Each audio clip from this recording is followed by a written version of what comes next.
guys. Morning all. Hello mate, how are you? We're all good to go. David Crisafulli and Ros Bates, testing 1, 2, 3.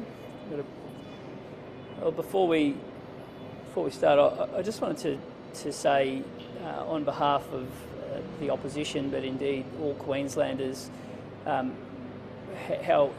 what deep sadness we all feel following the passing of the firefighter overnight. Our emergency services personnel do a wonderful job, and the number one priority for every Queenslander is that they go to work and they come home. And it hasn't happened in this case. And a young woman at 45 years of age serving her community, and it is a tragedy. And on behalf of all Queenslanders, we express that sympathy to her and her family. I'm sure in the days ahead, the United Firefighters Union will wrap its arms around their staff members, and it's important that this is investigated thoroughly, but today's a day to just pause and reflect and express nothing but absolute sympathy for her and her family. And to her colleague, still in hospital, we wish her all the best as well in her recovery, and know that the thoughts and prayers of all Queenslanders are with her. I also just wanted to mention quickly, following the incident in Maryborough, and I attended yesterday to go and listen to the community, and I wanted to do that to listen to the community, to feel what they were feeling, and to hear the cries for real reform. And that is a community that's been tested at the moment, and the constant theme that came through in every one of my conversations there was a sense of disbelief, of anger, but then this overwhelming desire for real reform to come from this. And we can't keep doing this as a state. We can't keep expressing our remorse without seeing real reform. These communities continue to go through these incidents, and they want to know that some good can come from the horrendous grief that we are all experiencing. And again this morning, a family of a victim, I was listening to what she said. We just want to be heard, and we want to know that real reform is happening over and over again. And I can assure you it's not something that the community is going to walk away from. This matters to Queenslanders, and they want to see consequences for actions.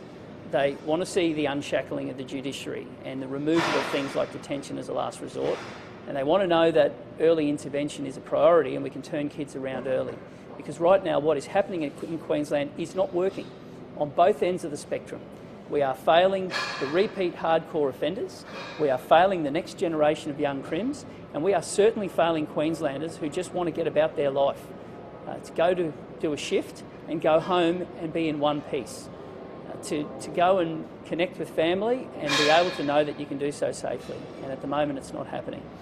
I'm going to hand over to Ros in a moment, but I just wanted to say today the LNP is releasing another wave of significant incident reports up to January, the 5 months up to January, and again it shows a system under immense pressure.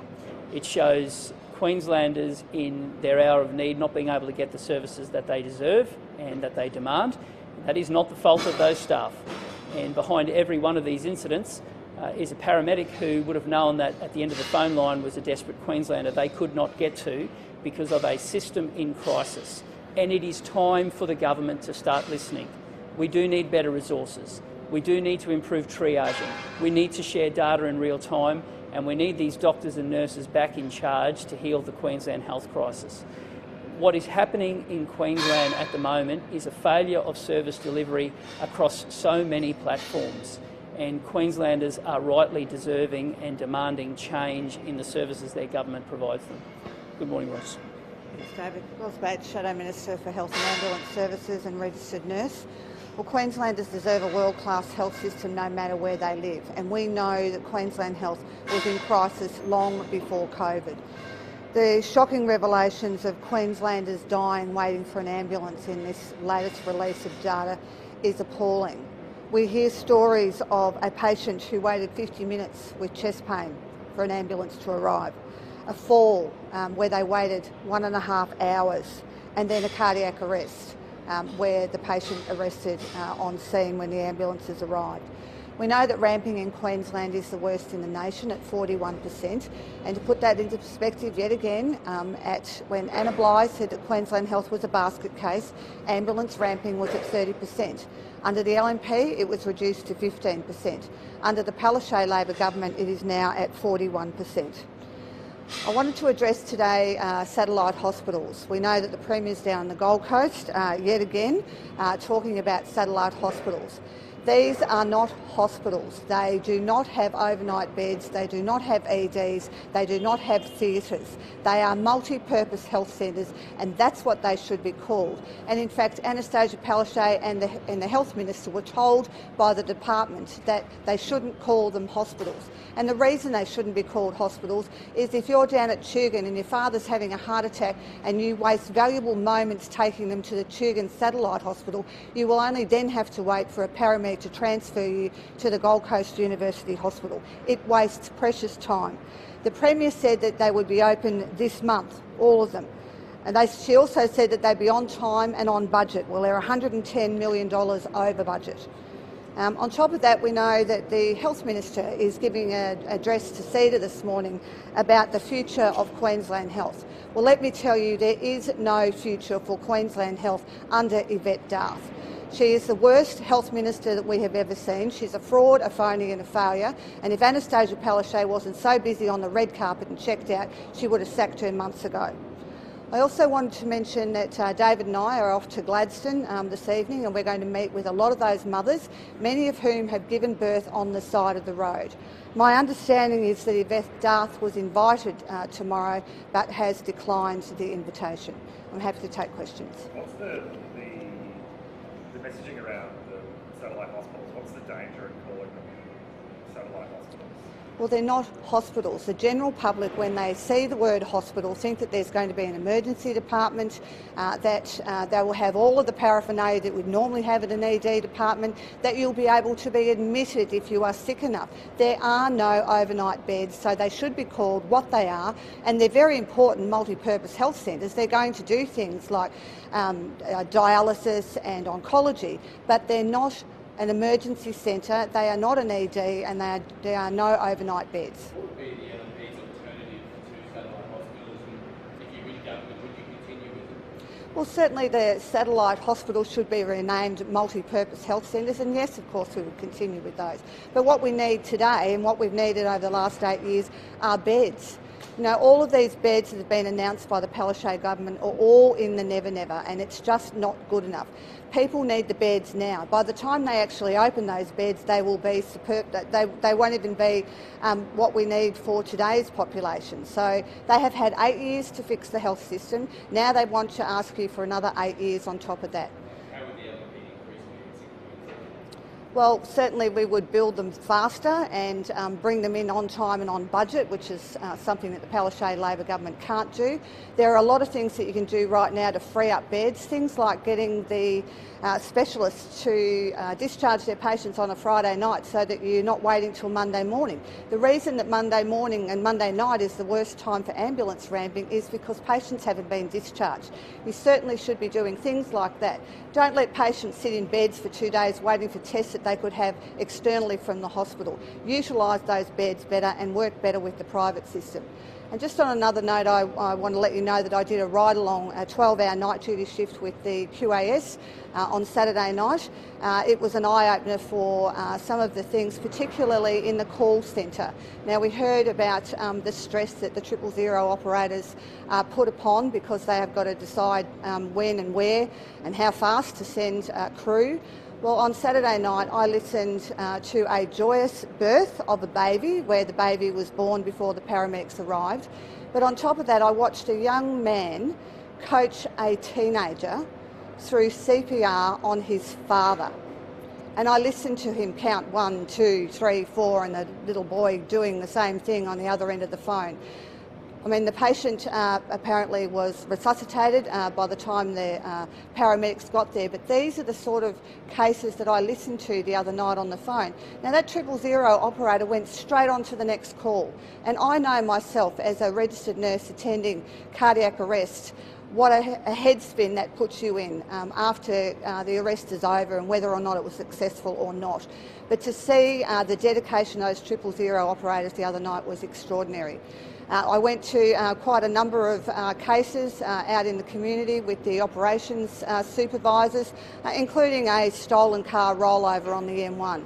So all I can say again is compare the pair. There is me, a registered nurse, out there with the paramedics on the job, and then there's Yvette Darth, who has declined to go and meet patients up in Gladstone.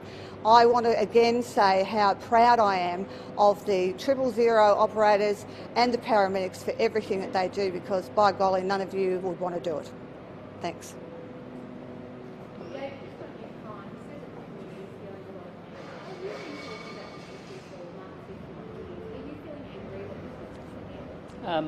Every Queenslander is.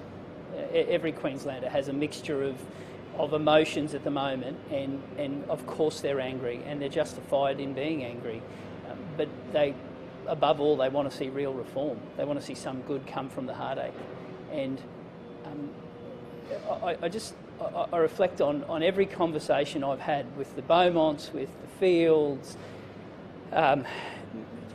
They imagine what this is like for them every time one of these incidents happens. Imagine what it's like. They relive what they are going through time and time again. And we've got another group now. We've got another group of Queenslanders who have to question what if, to feel how much those women were part of the Wide Bay community yesterday was evident. I listened to the pastor at the local church, a strong, proud man who is just feeling a sense of disbelief. Local councillors who knew every one of them, and they're wondering when this will all end. And I think that's justifiable. And anger is a real and a normal emotion for every Queenslander to be experiencing, and so is a sense of helplessness. But that's got to lead to change. It has to lead to real reform. We can't have this constant expression of sorrow without real change coming, because Queenslanders they're just seeing it in every part of the state. It is no longer little isolated incidents. It is a youth crime crisis, and everyone acknowledges it bar a handful of people who are the ones who can do something about it, and it's time.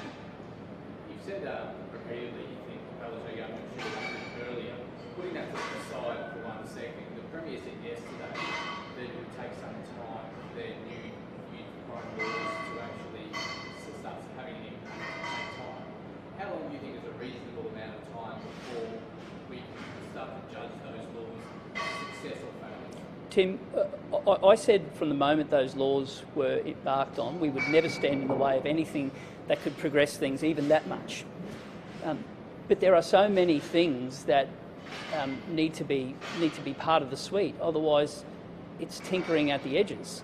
And I talk about the need for the removal of detention as a last resort. Without that, one of the fundamental options at the discretion of the judiciary isn't there. I talk about proper early intervention and knowing what we're doing, what works and what doesn't. And the government just seems completely unwilling to be honest and transparent about what we're spending and what the KPIs are. And I'm not even sure when a young person comes into interaction with the law for the first time, whether or not there's that proper analysis and that proper attention to detail to work out how we can turn them around early. That doesn't exist. So if you want an indication of what these laws meant to the state government, rather than ask me, have a look at their own internal documents that were revealed under RTI. It shows you that this was never about the youth crime epidemic. This was about a political pressure relieving valve, and that is all through those documents. And until the government is serious about all of those solutions that are being put on the table, we will be back here again, and no one wins when that happens. Do you support Ian Lee's call for recidivist youth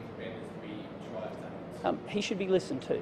And everybody at the moment has got a right to put forward their point of view. Well, we put forward our solutions, and we said at the time that we'd continue to be open-minded, and ahead of the next election we'll have an entire suite of policies.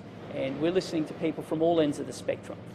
But I can tell you one thing I know for certain, and I know why Ian is saying things like that, because his officers are broken. They're leaving in droves. There's less coppers than there were 2 years ago, and the laws were watered down 8 years ago, which have created a generation of absolute mayhem. I understand why Ian is saying that. Is it fair to say that you don't have a position yet on No, that is fair to say. If we keep hearing about the recidivism hardcore 10%, do you think there is an expectation from Queensland that the government should be more proactive with that small group? I mean, you talk to people who understand their frustration while I'm why don't we just deal with that 10%? Yeah. The greatest reason why you need to deal with the hardcore repeat offenders is it's no longer 10%, it's 17%. And that's happened in a very short period of time. And that shows you what we're doing is failing at both ends of the spectrum. Now, I am not going to give up on kids who can have their life turned around. And there are those who will dismiss that. I'm not one of them. And I think there are things we can do that can turn young people around. But when you have a generation that have seen nothing when it comes to consequences for bad behaviour, it's very hard to turn them around. When you have a government that's not even prepared to look afield to see what works for early intervention, nothing's going to change. When you have a government that is refusing to unshackle the judiciary and say that detention shouldn't be a last resort, when a magistrate to give them the full suite of tools at their disposal, nothing will change. And that 10% has become 17%, and it will be 20% soon. We've got to deal with this. This is something that every Queenslander right across the state wants to see action on. Now, people might disagree on how we get there, but one thing's for certain. What we're doing at the moment, at both ends of the spectrum, is not working. And communities have to keep picking up the pieces. And they're tired of hearing that political leaders are really disappointed or angry. They want real reform, and they deserve it. When we do, you say before the next election, is that 6 months, a year, when we see the detailed opposition policies? Well, for 2 years I spoke about the first tranche, which was breach of bail, and was told and mocked and derided by the government, and they took it word for word. They didn't even change a comma. So we'll keep putting forward positive solutions, and the next one right now is removing detention as a last resort. And I'm not going to give them 1 millimetre on that, because that has come from the people who see it and live it every day. That is going to be my relentless focus until they agree to that, and we are going to keep their feet to the fire. Now, ahead of the next election, people will know where we stand on youth crime, but I can assure you it will be a balanced policy. It won't be weighted one way or another. It will heavily focus on early intervention and allowing kids to turn their life around, and it will also have the toughest suite of measures to finally deal with those hardcore repeat offenders that have been grown in the last 8 years under a really, really bad system that was watered down. Will that include any sort of policies, URS, detention camps, taking up, whatever you want to call it? Because that's a common thread here. A lot of people, why don't we be proactive and take these kids out of their environments and be productive? Yeah, well, you heard Tim Nichols yesterday talk about on-country programs that work. I have a belief that young kids need hope and help. They also need education, employment prospects, aspiration, and I think some of those on-country programs, if done respectfully, with discipline, can help. So we will be talking about those things. I'd like the government to start talking about doing them properly as well, and analysing what works and what doesn't, because at the moment there just seems to be this refusal to acknowledge that what we're doing at the moment is failing Queenslanders. When it comes to removing detention as a last resort, how long would you expect that to actually make a difference to youth? That could have an immediate effect. That would be, you put yourself in the position of the judiciary that have been criticised by the lawmakers for delivering the laws that the lawmakers set. And I saw Russell Field talk about that yesterday. An appeal that he would have dearly loved to have been able to to have fallen in his favour, but his first acknowledgement was that they're the laws that are set by the state government. Well, the same goes with detention being a last resort. That is in the Youth Justice Act that the state government administers. So of course a magistrate has that as the overarching factor in their mind before they make a decision, every time. Now, if you believe in judicial independence, if you believe in unshackling the judiciary, give them the tools they need to deal with it. Now, part of that involves proper early intervention, being able to sentence kids to other options to turn their life around. Part of it involves being able to house someone in detention if that is the best thing for them and for the wider community. Some of these high-profile incidents have allegedly involved kids in state care or halfway houses. Yeah. Yeah. Do you think that system needs to have some kind of inquiry or an overhaul as well as the elements that are in that system? Yeah, we do, Steph. I think there is no doubt, and at risk of going too much into the detail, but you go back to Boxing Day with Emma Lovell, and I probably should park that there, but I'll make this point that at the moment, child safety isn't being part of the positive process in turning kids around. And there has been a failure of successive ministers in this government, several of them, from the current Attorney General to the current Minister, who rather than lead the reform on child safety that people like Amanda and Ros have spoken about at length, they've been somehow apologists for the system. And part of that involves those homes in the community. What level of interactions are they having with the department? What level of supervisions are there? What level of programs are there to help kids turn their life around? All of those things at the moment there are no answers for, and the Auditor General's report showed so clearly how broken that system is. And we are looking forward to the Auditor General's report on early intervention, because that will be the next piece in the jigsaw puzzle in us formulating our policies on what works and what doesn't to turn kids around at all stages of the youth justice system and in child safety. So David, if I can on another issue, Yeah. just on the infrastructure cuts or the infrastructure review flagged by the federal government this week, do you have any concerns about some of those major projects? Sure. Well, Sunshine Coast Rail is the classic example, and I'm sorry, but I'm going to call it for what it is. The state government will be popping champagne corks that the federal government's taking that off the table because they don't want to fund it. They have never put one brass razoo in the state budget, and this will give them the justification to walk away from it and say, oh, well, too bad, so sad. If we are going to have the best Olympic Games in 2032, it's not just about stadiums. It's about generational infrastructure. And at the front of that is transport. And to see one of the key reasons that was put on the table as a lure to get the Olympics here, being that rail project to the sunny coast, to see that taken off the table is bitterly disappointing. For the allocated leave, would you consider bringing back an independent infrastructure authority for the games? Absolutely.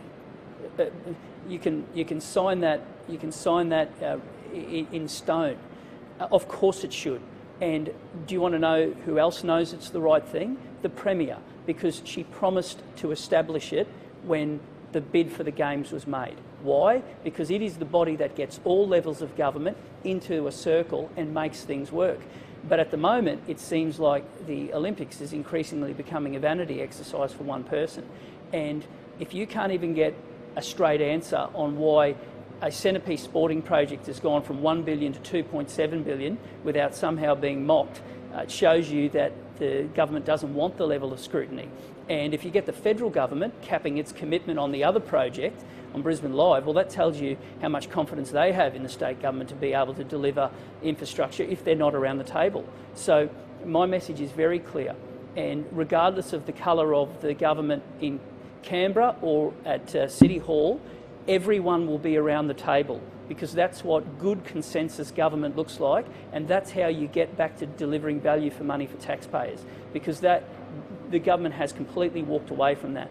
The government believes that it's not possible to deliver projects on budget, and they somehow believe that that's just business as usual. It's not, and waste isn't acceptable, and we've got to get back to a time when taxpayers' money was treated with the respect it deserves. Righto. Thanks, guys. See you later.